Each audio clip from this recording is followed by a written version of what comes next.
नमस्ते दोस्तों, मेरा नाम है जय पटेल। मैं सूरत गुजरात से हूँ। दोस्तों, आपने विपश्यना मेडिटेशन के बारे में तो सुना होगा। अगर नहीं सुना है, आपको नहीं पता इसके बारे में, तो आप गूगल और यूट्यूब पे सर्च कर सकते हो। उसके ऊपर आपको सारा कुछ इन्फॉर्मेशन जो है मिल जाएगा। विपश्यना मेडिटेशन भगवान गौतम बुद्ध के द्वारा संशोधित की गई एक मेडिटेशन टेक्निक से मेडिटेशन साधना है। जब भगवान गौतम बुद्ध को बुद्धत्व प्राप्त हुआ, यानी कि वो अपने खुद के प्रति होश में आए, होश में अपना जीवन जीने लगे, तो उनके अंदर एक करुणा भाव, एक कृतज्ञता भाव एक उसके अंदर जगा और उन्हें लगा कि पूरा संसार जो है, संसार के सभी मनुष्य जो है वो दुखी है। ये जो हमारा हर रोज का भाग दौड़ भरा जो हमारा जीवन है, इस संसार की, इस दुनिया की जितनी भी जंजाल है, माया जाल है, उन सभी से सब लोग किसी न किसी तरह से दुखी हैं। तो उनके अंदर एक कृतज्ञता भाव जगने के बाद उन्हें लगा कि मुझे जो ये विद्या मिली है, मैं जिस तरह से मुझे जो ये सुख मिला है, मुझे जो ये शांति प्रदान हुई है इस साधना की वजह से, तो मुझे और लोगों को ये देनी चाहिए।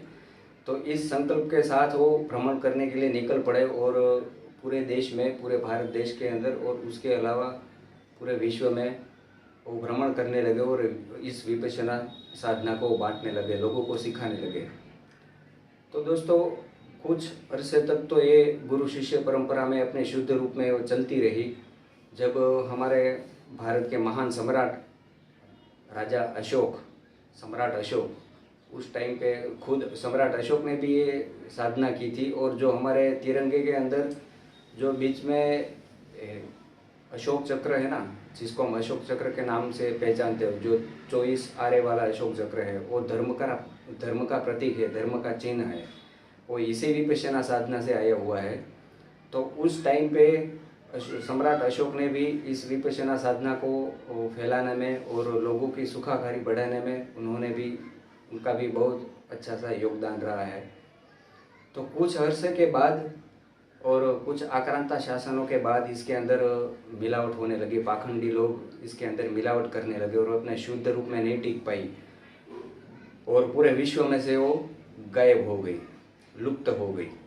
लेकिन इसके बाद कुछ अरसे के बाद ये जो अपने शुद्ध रूप में गुरु शिष्य परंपरा में सिर्फ एक ही जगह पे टिकी हुई थी, वो थी म्यांमार, बर्मा में। हमारे भारत में विद्या को वापस लाने वाले एस.एन. गोयनका जी, जिनके गुरु सयाजी उबाखिन थे, तो उनके अंदर एक कृतज्ञता भाव था, उनके अंदर भी एक करुणा भाव था कि ये मूल विद्या भारत की होने के बावजूद भी आज भारत के पास नहीं है और भारत के लोग, भारत की जनता जो है वो बहुत दुखी है। तो उसको इस विपश्यना साधना की बहुत आवश्यकता, बहुत ज़रूरत है।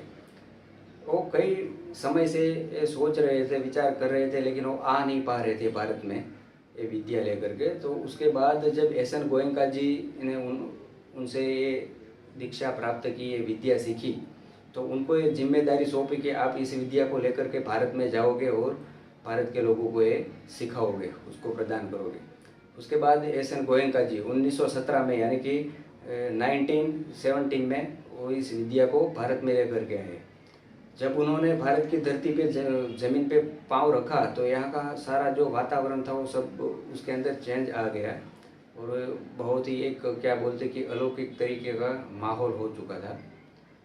तो एस.एन. गोयनका जी ने उस टाइम पे तो भौगोलिक विषमताएं भी थी, बहुत सारी दिक्कतें थी। इस टाइम पे जितनी फैसिलिटीज़ है उस टाइम पे नहीं थी। बहुत सारी कठिनाइयों की, मुश्किलों का सामना करके भी एस.एन. गोयनका जी ने इस विद्या को धीरे धीरे आगे बढ़ाया और सिखाना चालू किया। लोग आते गए, सीखते गए, फैलती गई। तो इसके बाद अब मैं आपको ये बताना चाहता हूँ कि मूल रूप में विपश्यना साधना है क्या, इसके अंदर करवाया क्या जाता है, क्या सीखने को मिलता है और इसके थ्रू आपके, हमारे सब मनुष्य जाति के जीवन में, मानव जीवन में क्या लाभ है, इसके क्या बेनिफिट है। तो विपश्यना साधना जो है एक खुद, यानी कि अपने आप के ऊपर एक काम करना होता है, अपने खुद के ऊपर, अपने खुद के स्वभाव, अपने खुद का जो, अपने मन के जो विकार है उसका उद्वेग, यानी कि इसको निकाल बाहर करने का एक पूरा प्रोसेस, सिस्टम है, टेक्निक है। हम खुद की सोच, खुद के विचार और खुद के मन के विकारों से ही पीड़ित है। हमारे, आप देख सकते हैं कि 17 से 80%, 17 से 18% जो हम दुख और तकलीफ महसूस करते हैं खुद के विचारों से ही महसूस करते हैं। हम या तो भूतकाल में जीते या तो भविष्यकाल में जीते हैं, तो इसी के कारण ही हम परेशान रहते हैं। और हमारा दिमाग जो है वो हर वक्त सोचता रहता है। अपने दिमाग के अंदर आप ऑब्जर्वेशन कीजिए, आप अपना पर सेकंड विचार आपके बदलते रहेंगे। इतनी तेज़ी से अपने विचार बदलते रहते हैं। मन इतना चंचल है, मन एक बंदर बंदर की तरह चंचल है। एक विचार खत्म हुआ नहीं कि दूसरा आ गया। तो इस तरह से थॉट प्रोसेस हमारे अंदर चलती रहती है। तो इस तरह से 60 से 17% तो खुद हमारी सोच, हमारे विचार, हमारी जो थिंकिंग प्रोसेस है उसी से हम परेशान हैं। अब ये विपश्यना शिविर में होता क्या है, कहाँ पे करनी होती है, किस माहौल में करनी होती है, कितने टाइम पे होती है, ये सारा कुछ मैं आपको बेसिक एक्सप्लेन कर देता हूँ। विपश्यना शिविर वैसे तो 10 दिन की, 20 दिन की, 30 दिन की, 45, 60 दिन और आखिरी में 90 दिन की होती है। इसके अंदर 10 दिन की सती पठान के शिविर, 3 दिन की सामूहिक साधना शिविर होती है। लेकिन ये कम से कम 10 दिन की एक शिविर जिस साधक ने की है वो इन सब में पार्टिसिपेट यानी कि भाग ले सकता है।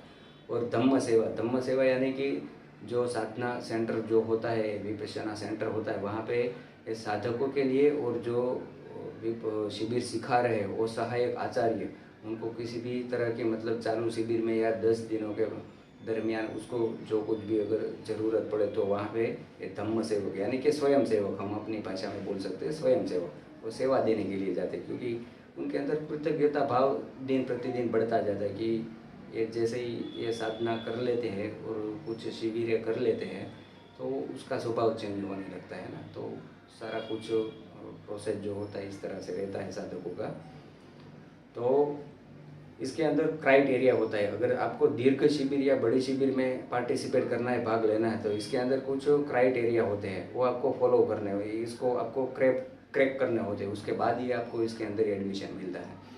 तो सबसे पहले आपको 10 दिन की शिविर करनी होती है और आपको 10 दिन कैंपस में रहना होता है। जो विपश्यना केंद्र होता है उसी के कैंपस में रहना होता है और वहाँ पे आपको पंचशील का पालन करना होता है। पंचशील यानी कि किसी भी तरह की जीव हत्या नहीं करनी है, झूठ नहीं बोलना है, चोरी चकारी नहीं करनी है, व्यभिचार नहीं करना है, किसी भी पेड़ पौधे का पत्ता वगैरह, डाली टहनी या कुछ तोड़ना नहीं है, किसी भी चीज़ को छूना नहीं है ना। क्या होता है कि 10 दिन आपको जो साधना करवाई जाती है और आपके अंदर जो एनर्जी इकट्ठा होती है, तो आप किसी भी जीवंत वस्तु को, आप पेड़ को भी छुओगे तो पेड़ के अंदर भी चेतना है, वो भी जीवंत है, तो आपकी एनर्जी जो है उसको इफेक्ट कर सकती है ना। तो इसलिए वहाँ पे कुछ रूल्स रेगुलेशन का फॉलो करना होता है, उसका पालन करना होता है, नियमों का, तो आपको करना है। दूसरा कि आपको इसको आधा अधूरा बीच में नहीं छोड़ना है, जितना हो सके आपको 10 से 10 दिन इसको अटेंड करना है। अब इसका आपको टाइम टेबल और शेड्यूल बता देता हूँ। सुबह 4 बजे को उठना होता है और रात के 9 बजे सोना होता है। इसके अंदर सुबह का ब्रेकफास्ट, दोपहर का लंच, शाम का डिनर, खाना सब कुछ, और आपको यहाँ पे हल्का एकदम लाइटली खाना मिलता है। तो 1-1.5 घंटे का इस तरह से बीच बीच में साधना का सेशंस होता है। एक सामूहिक धम्म हॉल होता है और धम्म हॉल के अंदर सामूहिक साधना होती है। लेडीज़ और जेंट्स यानी कि स्त्री पुरुष दोनों की बैठने की अलग अलग व्यवस्थाएं होती है और दोनों की रहने की भी व्यवस्थाएं अलग होती है। एक दूसरे को कांटेक्ट में नहीं आना है 10 दिन तक, और 10 दिन तक आपको नज़र अपनी नीचे गड़ा कर रखनी है ताकि आपके पैर के नीचे चींटी या चींटी जैसा सूक्ष्म जीव भी आपका पैर उसके ऊपर ना पड़े और वो मर ना जाए। आपको इसका ख्याल रखना है। और किसी से भी आई कांटेक्ट नहीं करना है, यानी कि नज़रें नहीं मिलानी, किसी से बातचीत नहीं करना है 10 दिन तक। आर्य मौन यानी कि 10 दिन तक आपको खुद की भी आवाज़ सुनने को नहीं मिलेगी, नहीं बोलना नहीं है। जितना हो सके उतना इसका पालन करना है, ना ज़रूरत पड़े तो ना बोलिए, जितना हो सके उतना आपके फ़ायदे के लिए है। अब जब 10वें दिन आप छूटेंगे तो आप जब कैंपस के अंदर दाखिल होते हैं, आपने जो कुछ भी गोल्ड, सोना, दोरा, धागा, ताबीज़ वगैरह जो कुछ भी पहना है, आपके पास अगर कोई भी गैजेट या कोई भी डिजिटली उपकरण है जैसे कि मोबाइल हो गया, लैपटॉप हो गया, कुछ भी अगर है आपके पास कोई भी चीज़, तो आपको वहाँ पे जमा करवानी होती है। 10वें दिन आपको वापस मिल जाता है, उसका आपको लॉकर नंबर, टोकन नंबर सब मिलता है ना। और हल्के फुल्के से कपड़े लेकर के जाना है ताकि आपको कपड़ा चुभे ना, खुजली ना है चालू में ना, तो आप आराम से अपने पोजीशन पे बैठ सके, आपकी बैठने की पोजीशन कंटिन्यूसली रहे इसलिए। अब इस शिविर से बेनिफिट क्या है ये मैं आपको बताना चाहता हूँ। ये शिविर वैसे तो इसके लिए ये वर्डलेस है पूरा का पूरा, इसके लिए आपके कोई शब्द इस्तेमाल नहीं कर सकते, लेकिन फिर भी अगर मैं देना चाहूँ तो आपको थोड़ा एक्सप्लेन करने की ट्राई करता हूँ।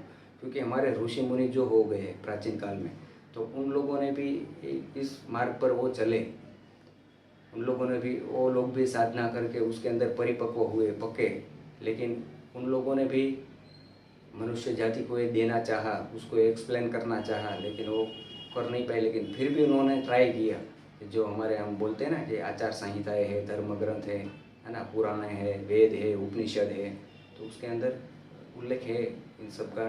ट्राई किया है उन लोगों ने कि उसको लिखित में वो लोगों को दे सके। लेकिन एक्सपीरियंस जो होता है, जिस व्यक्ति को होता है वो खुद ही जान पाता है, क्योंकि ये वर्डलेस है, इसके लिए कोई भाषा नहीं बनी, तो कह नहीं पाएगा, लेकिन फिर भी कोशिश करेगा।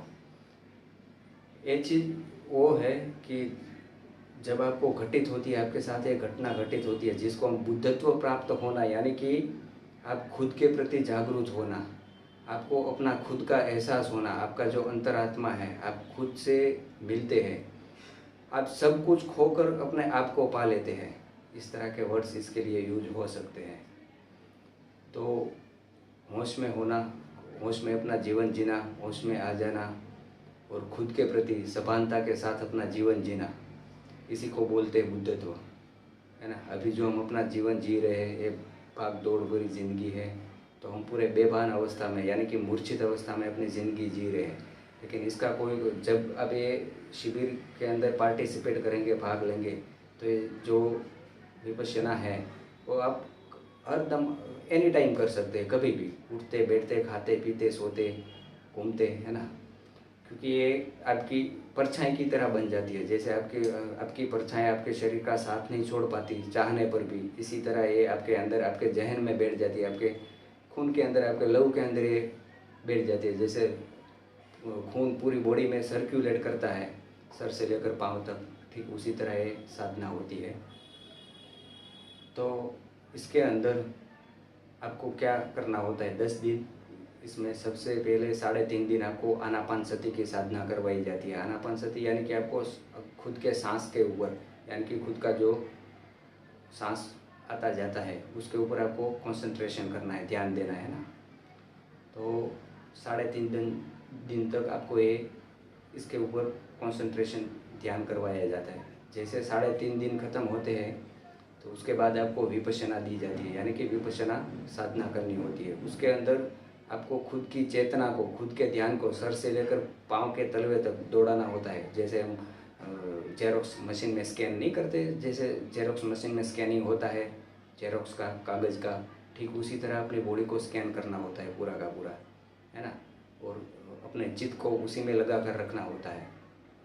और ये शिविरें जो है एकदम भौगोलिक परिस्थिति से देखें तो एकदम घोंघाट या शोर शराबे वाले जगह से एकदम थोड़ी सी दूर होती है, थोड़ी दूरी पे होती है, ताकि वहाँ पे किसी भी पशु प्राणी पक्षी या किसी भी जीव जंतु को डिस्टर्बेंस ना हो, और वहाँ पे जो साधक होते हैं वो भी डिस्ट्रैक्ट ना हो, उसका ध्यान जो है डिस्कनेक्ट ना हो, है ना, डिस्टर्बेंस ना हो। इसलिए तो इसलिए इसके अंदर सारी फैसिलिटी सुविधाएं भी होती है। जैसे कि आपको रहने की सुविधा, एक सेपरेट रूम दिया जाता है, उसके अंदर अटैच बाथरूम अटैचमेंट, सारा कुछ एकदम फैसिलिटीज़ वाला होता है। और तीनों टाइम का खाना, ब्रेकफास्ट वगैरह सब जो होता है हल्का फुल्का और लाइटली होता है, ताकि आपको आपकी पेट के अंदर किसी भी तरह की गड़बड़ी ना हो और आप अच्छे से 10 दिन समय बिता सके और अपने आप के ऊपर काम कर सके, इस विद्या को सीख कर काम कर सके अच्छे से, है ना। तो आगे जो हमारी भाग दौड़ भरी आज की लाइफस्टाइल है, आज के हमारी जो लाइफस्टाइल है पूरी की पूरी टेंशन भरी, एंजाइटी वाली और भाग दौड़ भरी, और पैसे के पीछे ही हरदम भागते रहना, उसके बारे में सोचते रहना, यही अपनी लाइफ हो गई है ना। इसी की वजह से अपना टेंशन, एंजाइटी जो है वो हाई पावर हो जाती है। तो मैं ये नहीं कहता कि ये पैसा कमाना, गाड़ी बंगला फैसिलिटीज़ इकट्ठी करना गलत बात है, नहीं, बिल्कुल नहीं, ये ज़रूरी है जीवन में, लाइफ में, है ना।